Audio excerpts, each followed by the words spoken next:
Heaven Hill, 7-year bottled in bond. Is 1 year really going to make a difference? Stick around to find out.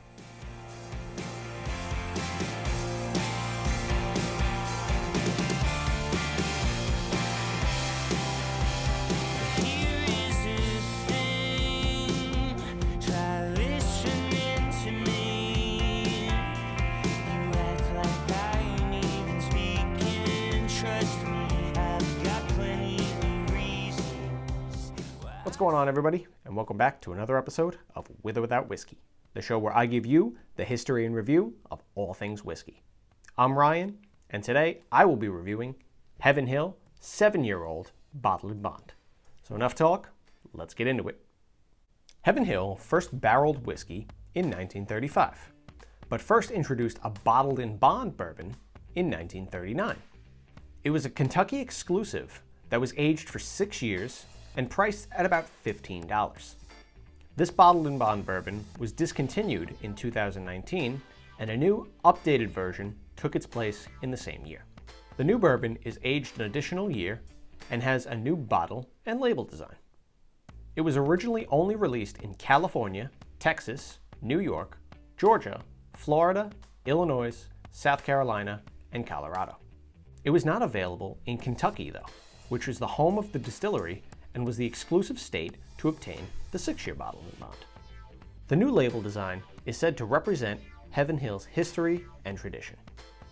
The illustration is a sketch of Heaven Hill's original distillery. The bold red print that says, "This bourbon is 7 years old," is a throwback to how the old labels would identify age statements. The second label on the bottom identifies the distillery, DSP KY1, and the bottling plant, DSP KY31. The gold seal is for products that bear the name Heaven Hill. Heaven Hill 7-year bottled in bond is 100 proof or 50% ABV and meets all the requirements of the Bottled in Bond Act. It is 7 years old, costs about $40, and has a mash bill of 78% corn, 12% malted barley, and 10% rye. It has a level 3 barrel char and a barrel entry proof of 125. All right, let's get into it.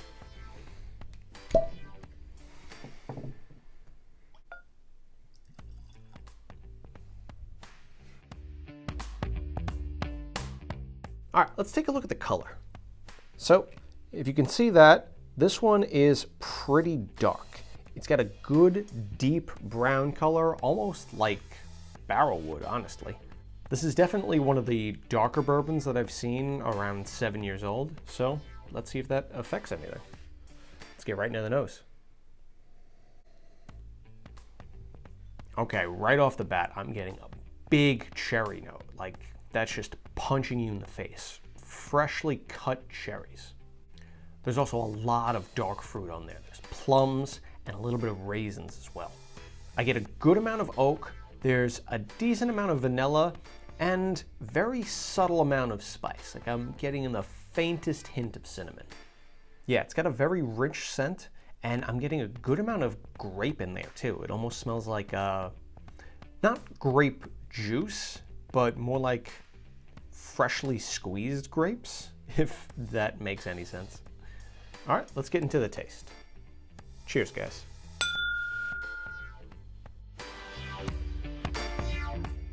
Okay, there's the heat.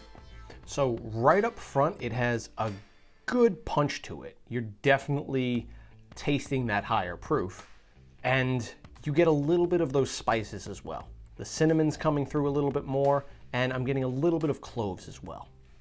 As it sits in your mouth a little bit more, you definitely get the oak and a good amount of barrel char too. Like, it has almost like that toasted marshmallow or charred meat kind of taste.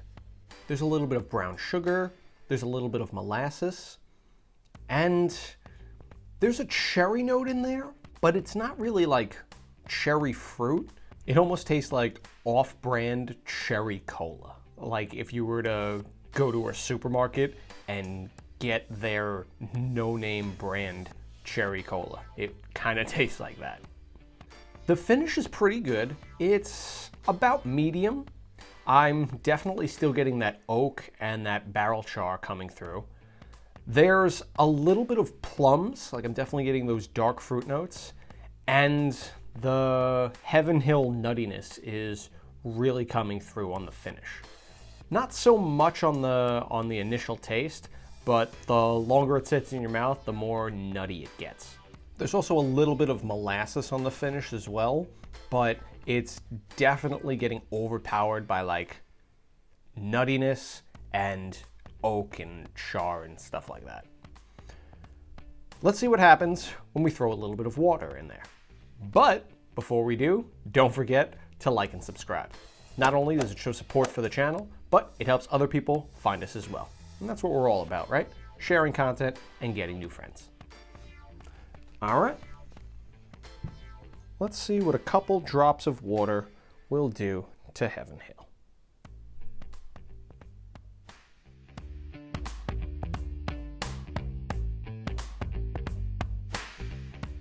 Okay, with the water, it dulled down the nose a lot. I'm not getting that oak note anymore. There's no more of those dark fruit notes. What I am getting though is a lot of caramel, a lot of vanilla, and there's still a good amount of cherry on the nose as well. It gave it more of a honey kind of maple syrup scent, so it's definitely a lot sweeter with some water. Let's see how it tastes. Okay, the taste got a lot more oaky, and there's definitely a lot more barrel char, but not in a bad way. It almost became more well-rounded. Like initially it was a very sharp oak note and just heavy barrel char. Now it's kind of mingling in a lot better. I'm still getting those spice notes. There's some cinnamon, there's a little bit of cloves, but there's a lot more of that brown sugar note on this with the water. Finish is definitely longer when you add some water to it. Like originally it was just kind of a medium finish. Now I'd say it's pretty long. There's some oak, there's some cherry, there's a good amount of char, and I'm getting some honey notes as well. With the water, it has a lot better mouthfeel too. It's definitely coating my tongue and cheeks a lot better than it was originally. All right, stick around for the grade. So, Heaven Hill, 7-year, bottled in bond. What do I think? For the nose, I think I'm gonna give it a 17 out of 20. The nose was really good on this. Oak, cherry, dark fruits like those plums, raisins.